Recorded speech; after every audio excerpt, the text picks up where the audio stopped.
Hi everyone, so continuing from part one of the view map and layout book tutorial, we are now going to look at the view map.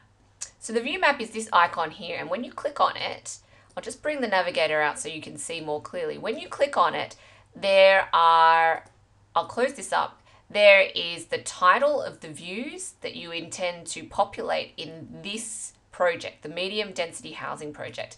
And there are already a number of folders created. The only folder that you need to be concerned about at this stage is called the DA View Maps. This is where we're going to prepare set views for later export into the layout book. So at the moment we've got a sample one here, which actually I'll delete because we're going to work from start to finish for one drawing using this section as our example. So I'll just delete the existing view map. So the DA view maps is going to be populated by a site view map, a basement/garage view map, a ground floor view map, a first floor view map, sections view maps, elevations view maps, and so forth. So we'll take the example of this section. What we need to do is to first look at the section and consider whether this section is as it should appear on a drawing or a printout for submission to council.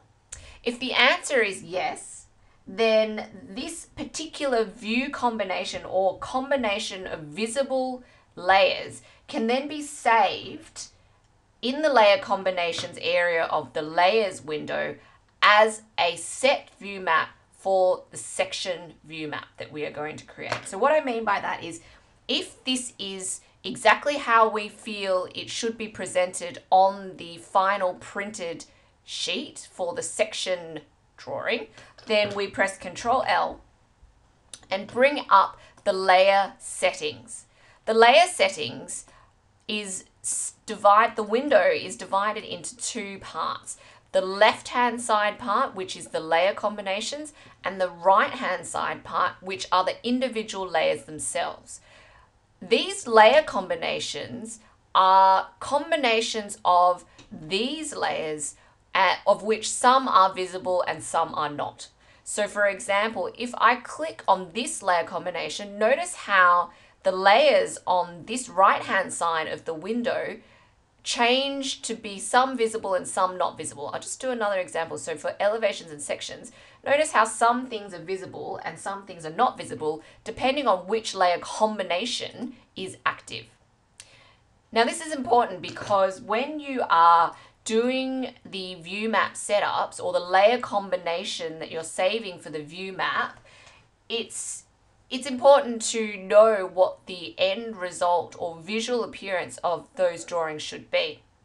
For example, if you are going to be working day to day in your ArchiCAD project, you may very well have a layer that's called temp layer.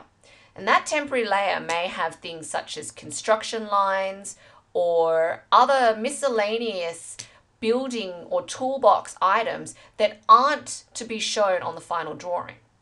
But unless you delete them from the grid or the view, then if you were to save the view map as it were, then obviously it's going to present itself on the final drawing. So that's when it comes into play that you should create the layer combination with the combination of layers that includes the hiding of any layer information that you don't want visible on the final drawing. So for example, this particular section view is how I want to see it. And so what I see as the current, and I'll just cancel out of this, what I see as the current layer combinations is in fact satisfactory for what I need.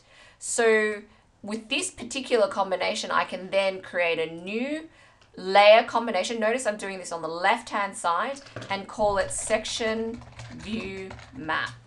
Press OK and then OK. So that is now a set view map. And nothing's actually happened in the navigator section, because what we need to do is actually push from the project, which is our day-to-day working area in the navigator, into the view map.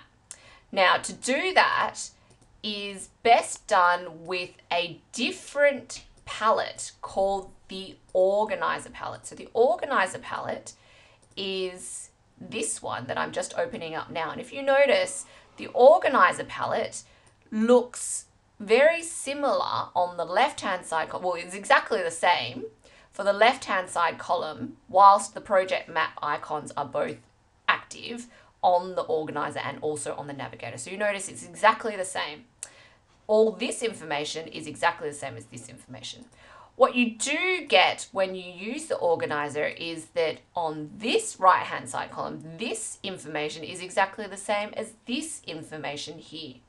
What the organizer then allows you to do is to push from here, which is our T10 section, that this T10 auto rebuild model section is this section, with a saved layer combination that is the correct section view map. It allows us to then come across here, and notice how I'm just pressing and holding my left mouse key and dragging into the DA view maps folder. And as soon as that happens, then this particular view map for this section is populated into this DA view maps folder. And if I double click, nothing happens because this is exactly the same as this.